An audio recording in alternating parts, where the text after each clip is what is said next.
Hi, I'm Loretta Hayes at Hayes Sewing Machine Company in Wilmington, Delaware, and welcome back to our creative video series. So today what we're going to do is we're going to do one of our mystery quilts. So we have a different twist of the mystery quilt than most shops do. Most shops, they give you directions and you don't know what the quilt is going to look like, and then you go and pick out your fabrics. So what we found was oftentimes people would come into the store and say, oh, you know, I only ever do blue and green quilts. I'm not comfortable picking out colors out of my normal comfort zone. And then we had beginners that are just like so totally overwhelmed trying to pick out colors for a quilt. So what we decided to do is we decided to pick out a pattern in which something simple that even a beginner could do that you could see. So you could see if it was something that you were interested in making. But what we did is we made a mystery of the fabrics. So in our mystery bags, you'll see it has the pattern, and the one that we're going to do today is called Jubilee. It is a Villa Rosa design, so all of the directions are on the back of the postcard. And I always think of it this way: if they can fit all the directions on the back of a postcard, you know it's going to be an easy quilt to do. So you can see that the pattern is on the front of the bag. And then what you'll see is there are different fabrics sticking out of our bag. So if you take a look, so we've got kind of a red here, kind of an aqua, a purple, and whatnot. And we have literally 30, 40 different kits with different fabrics peeking out of the bag. But you will notice that the bag is stapled shut. So what it is the quilts, we have coordinated the fabrics for you for the quilt. We have given you a peek of the fabric for the mystery quilt, because if you absolutely despise red, we don't want you to go home and have a quilt that has a whole bunch of red fabric in it. However, a lot of our customers have said, oh, this is really great because it gets me out of my normal comfort zone. I might try a quilt in a color that I wouldn't normally do, and I don't have to coordinate the fabrics. So what's cool about Jubilee is you could do it as the mystery kit. You can literally just come in and pick out a top color that you like, and then go home and you have everything you need fabric-wise and pattern-wise to make the quilt top right in the bag. But you can also just come in if you like, oh, I really like this quilt, but I've got fabric at home in my stash that I would like to use, then you can come in and you can just get the pattern. And Villa Rosa patterns, you know, $2 a piece. So you can have as many Villa Rosa, and they're really easy to store. What I've done for mine at home is I've put them into like a photo album, 5x7 slots. So I can just flip through them, and it makes it very easy to see. All right, so Villa Rosa requires, the Jubilee, excuse me, requires 10 fat quarters. So there are 10 fat quarters in each one of the bags. It starts out, we're cutting 9.5-inch squares. So there are 9.5-inch squares going along in here. And then the strips are going to be cut 2.5 inches. So you could technically, if you were using stuff out of your stash, you could use a jelly roll, and then you would need to get some like maybe 10-inch squares for doing the 9.5-inch square. So you're going to cut the strips. The strips are cut 2.5 by basically 21, so half on the fold. All right, so let me get rid of these, and we are going to sew these together. So my machine is just set up to a normal straight stitch, nothing exotic here, 2.5-inch stitch length. I have a 1/4-inch foot with a guide on, so that's number 57 for the Bernina. And so we are just going to be sewing strips together, so it's very helpful to have the guide.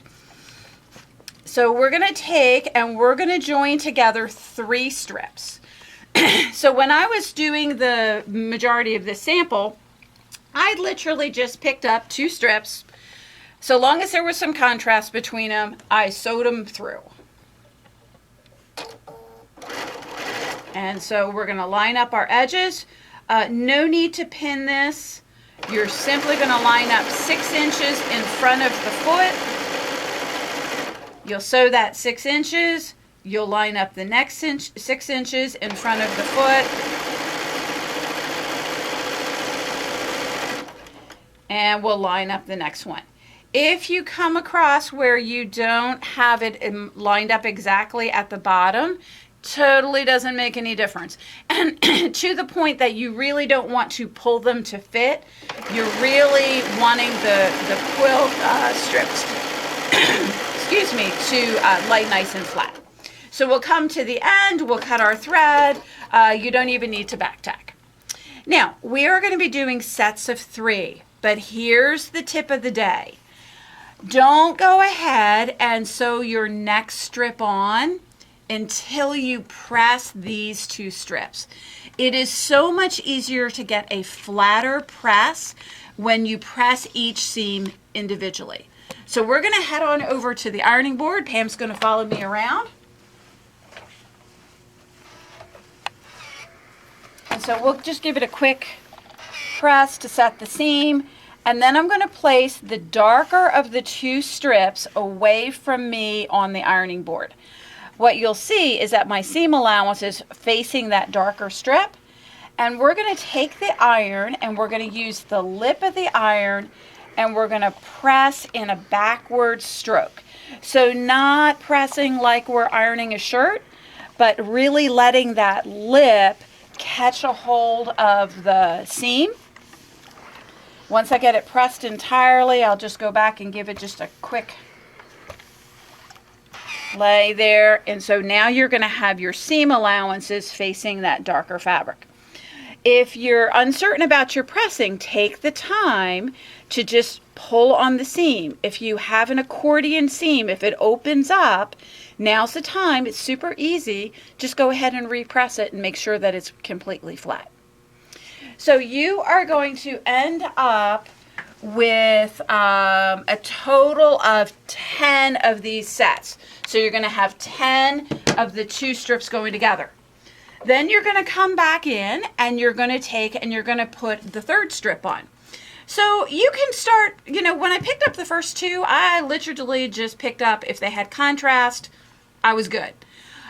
When I come to do my 3rd one, now you can kind of play, so you can decide whether, do you want it on that side or do you want it on that side? Ultimately, I don't think it really makes a lot of difference, but it does make us feel better when we get to choose. So we're going to line that one up. I'm going to put it on the other side of the black, and then we're going to take off and sew that one. So once again, 6 inches. Pause, line up the next 6 inches.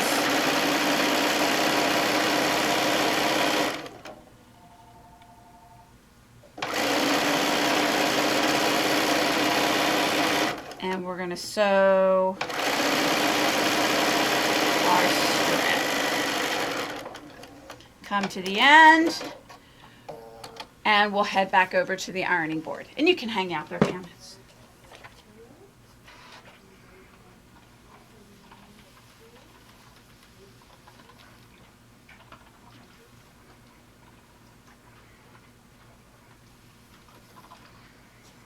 All right, so your goal should be to have 10 of these really pretty looking strip sets. All right, so now we're going to head over to the rotary cutter and we're going to trim these into 2 sections that are 9.5 inches. So if you have a square up ruler, like a 12.5 inch square up ruler, this is the perfect time to get that out. So we're going to start out by trimming off the edge. So you can see I've got salvages going along this edge. We don't want salvages on our quilt. So we're going to come in, we're going to lay the line in a ruler going here, following the edge of my seam. I do tend to line up my line on the center seams as opposed to the outside edge. simply because it's less likely to have gotten strained and stretched in the pressing. This is going to be a more accurate lineup. So we'll open up our rotary cutter and we will trim off the end. Now, once we have that done, we're then going to take and we're going to cut them into 9.5-inch sections. So I'm going to flip my fabric over here, and I'm going to come in and I'm going to find 9.5 on my ruler. So we're looking at this so you can see it's the square up rule starts at the 0 at one corner. So we're going to come over, we're going to have 9 big lines, and then we're going to have 2 medium lines to make the half. And we're going to cut, and there's one 9.5-inch section. And we'll move it along and line up on the 9.5 again. And cut our second section. The extra is literally just trash. If you find something really fun to do with it, let me know. Okie doke. Now the next thing that we're going to do is we're going to take our 9.5-inch squares and we're going to attach those to our strip set. So now you start to like kind of play games, you know, do I want to attach it to that side? Do I want to have it flipped over here? I think for myself, I think I'll just go with the yellow going towards.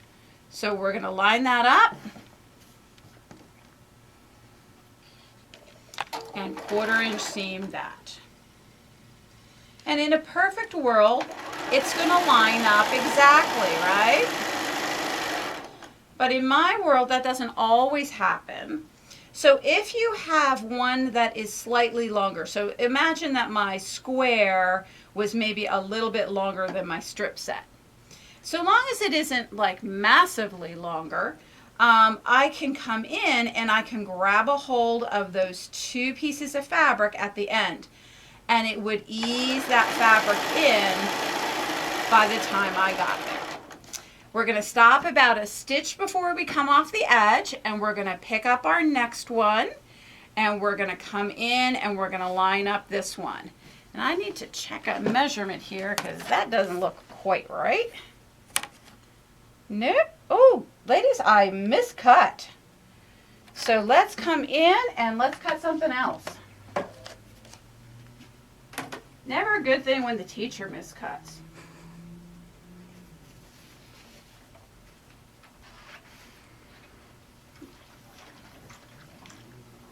So we'll take a fat 1/4.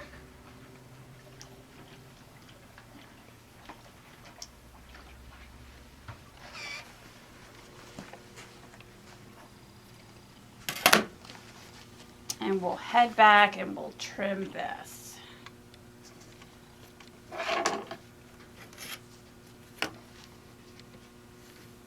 So I'm going to look at where 9.5 lines up on these.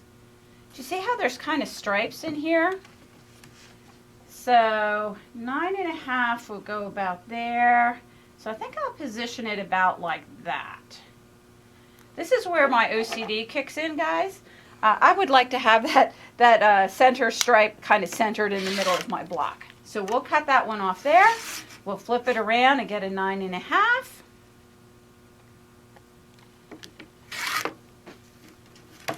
All right, we're going to open it up. We'll trim up the edge to make sure I'm perfectly square because you can't trust a fat 1/4 to be cut perfectly square.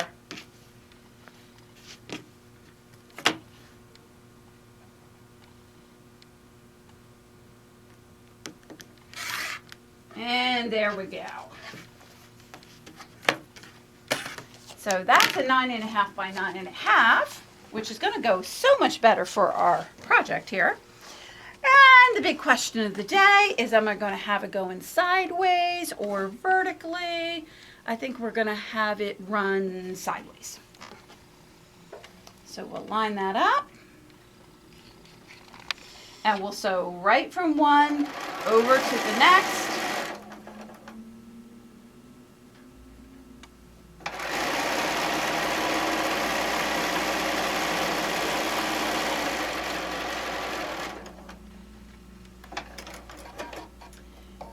And we will hop up and give those a press.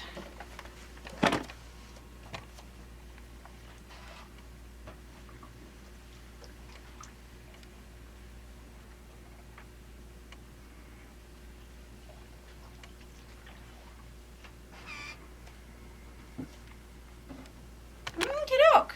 So for one row of this quilt, we are going to need 4 of the units that we've just made. So this is the unit, a 3-strip unit on a square. Then it starts to repeat. There's a 3-stitch on a square, 3-strip on a square, and 3-strip on a square. So we're going to join that together. Now each time you'll notice that the rows alternate. So what's fabulous about this is there are only 3 spots on a row when you sew them together that you need to line up. So there's one here, there's one here, and there's one here. So if you have 1, 2, 3, 4 seams going across, there's going to be a total of 12. Pam is mouthing it for me in case I can't do the math. All right. So we want to come in and we want to kind of lay out our blocks at this point. Now, if I was at home, this would be a whole lot easier. I would throw this on the floor. I would go ahead and flip-flop and do maneuver things. My cat Luna would usually come in and give me an opinion on there. So as we're working with it, for this one, we're gonna kind of eyeball it here and see what we like. Isn't that working great as a design wall? All right, so there's our first one. We're gonna stick that one up there. I think this yellow one with the flower, I want to have kind of down here at the bottom, because you see I have that yellow flower, and that's a pretty distinctive print. I think we're gonna put that down here at the bottom. Oh. Yeah, I knew that wouldn't work all the way. Can stay.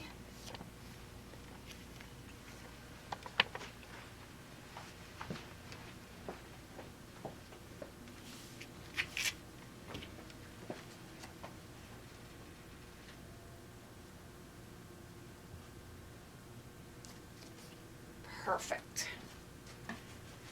All right, now the big decision is what we're going to do with the yellow. So I think we'll bring the yellow up here. And my reasoning for that is I've got quite a bit of yellow down here at the bottom here. So I want to bring some yellow up at the top. And then we'll come in and we'll bring the light blue right in the center there. So I think we're looking good for doing that. All right, so now we got to get this off the wall. So we're going to grab 3 clips, because have you ever laid it out so particularly and then got it over to the machine and then flipped it around, and then you bring it back over and you're like, really? That's no fun. And remember, sewing is supposed to be fun. So we're going to make it easier for ourselves. So we're clipping that together. And then one more down here at the bottom, and we'll clip that. So you notice when I'm doing the clips, I'm not using the clips to line the blocks up. I'm just using the clips to keep them together so that when I get them over here to the sewing machine, I don't do something silly like flip the rows. As you're sewing, here's your check. Every time you sew a seam, you should be sewing a strip and a square together. If you're sewing 2 squares or 2 strips, stop and go back and check your order.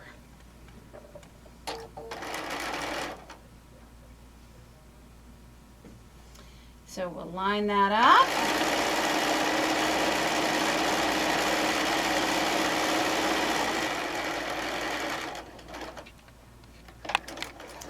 There's our first seam. Now we'll grab our next clip.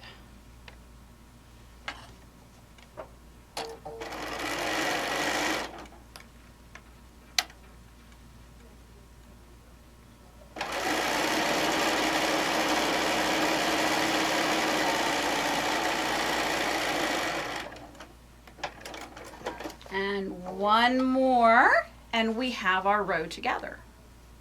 So you can see this is a super fast quilt to piece. I think it's a lovely quilt if you're doing, say, larger prints, because it really showcases those larger prints.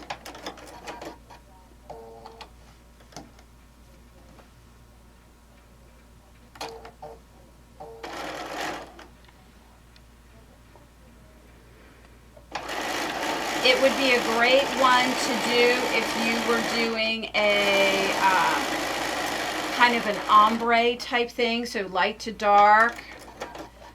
So I just think design-wise it has lots of possibilities. All right, so now we've got these 3 seams. We would like to press them opposite to the previous row. So if I look at where the connections are, on this row I pressed all of my seams going vertically. So if our rows are going to be like this, coming this way, all right, I now want to press them downward. So I'm going to go away from that block that I cut, and we'll head over to the ironing board. And once again, I'm pressing from the pretty side of the fabric, and I'm using that lip of the iron to get it as flat as possible. On these strip type quilts, sometimes we can cut everything perfectly, but if we don't get it pressed flat, then it doesn't line up. Okey-doke. So we now have a row that is ready to attach.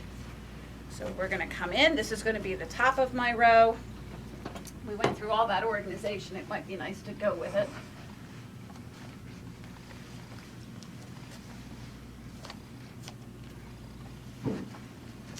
All right, so now we go to put this row onto the end. And oftentimes this is where quilting becomes a little more challenging, because we have such a long length to get down to the end of the seam. And so sometimes what happens is our sewing machines will kind of ease up a little bit, and by the time we get down to the bottom, we're off by 3/4 of an inch or an inch. And then comes the decision, do we take the whole long seam out, or do we just rotary cut off the end of the quilt? So rather than having to make that amputee kind of decision on our quilt, here is an easy way to make this easier to do. So we're going to come in and we're going to line up the 2 points that I pressed opposite. We're going to nestle it together, and we're going to do a quilt tack. So a quilt tack is normal stitch length, but we're going to stitch across about 4 or 5 stitches. When we open it up, we should be able to see if we're lining up nicely. Okay, so we'll then move down to the next one. Remember, we've got 3 on each one. So we'll line up on the next one.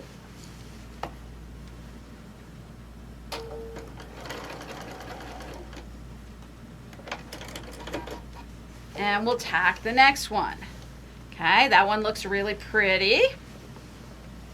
And one more.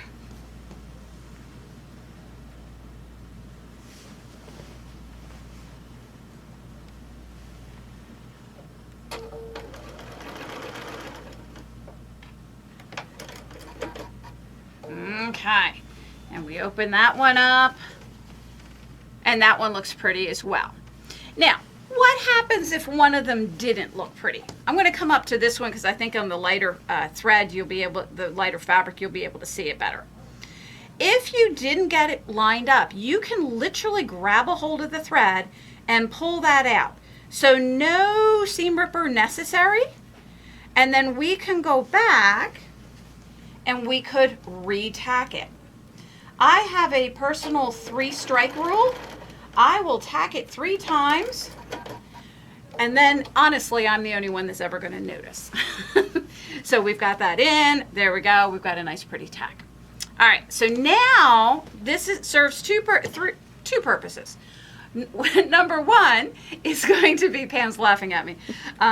Number one, it's going to get those corners lined up perfectly. So I'm not going to have a long seam where I'm shifted off a 1/16 of an inch, which will annoy me.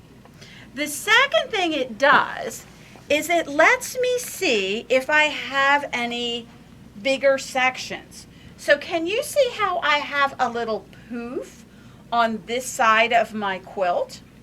So in the pressing, some fabrics stretch a little differently, and I've got kind of a poof on this side over here. So we've got a poof on this side. This one's lining up perfectly. The bottom one looks like it might have a little bit of a poof. So I've got a poof here, perfect, poof down there. So I'm going to start from my tack, leaving the top poof alone, and we're going to put the poof on the bottom. And by the way, you will never find the poof on the bottom as a technical term in a quilting book. It's just how I describe it. All right, so here's the great thing. We're going to take our blocks, we're going to line up the edge, and you're going to notice that I'm going to kind of hold down here at my previous tack. So we'll get it started, and we're going to stitch. And what's going to happen here is I'm holding this top one a little bit taut.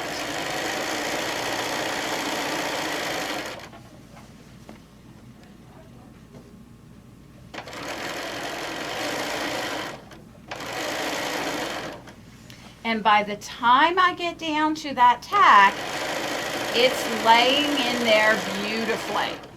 No tucks, nothing at all. Now our next one is just lining up perfectly. So we'll just go ahead and stitch that along. Remember that your bottom fabric tends to want to slip to the left.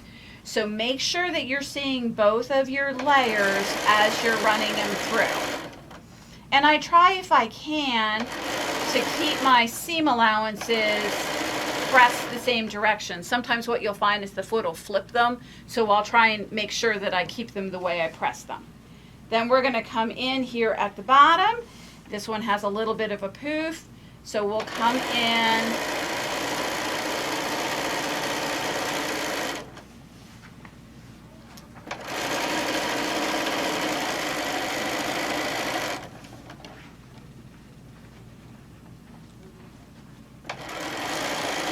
and we'll stitch down to the bottom.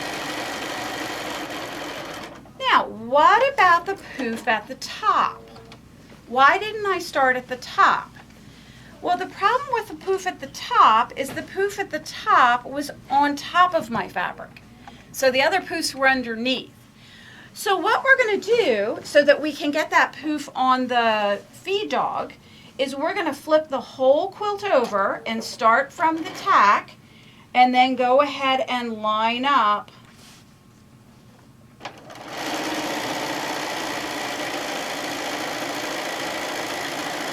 and work our way down this way. And so it's going to take in that poof. And here's the thing. There will never be a time when someone takes an x-ray machine and x-rays this seam and says, oh, Loretta didn't do that seam in one seam. It doesn't, you can't tell from the outside of your project, and it's just a great and easy way of getting things to line up if they've stretched a little bit. All right, last thing is to go back to the ironing board and give this a press. Now, if I have a section that I've had a little poof to, I like to take Mary Ellen's Best Press, and I like to spray that along that seam. And I'll actually best press the entire quilt top before I get ready to quilt it. But I find that the Mary Ellen's Best Press will take that seam that was poofed and it will lay it perfectly flat. Can you get that closer? So nobody could tell that I had a poof there because it's pressing really flat. So I'll finish pressing the seam, but let's open this up so that you can see. come around on this side. And so this is Jubilee. Awesome. So we'll see you next time for our next creative video. Thank you.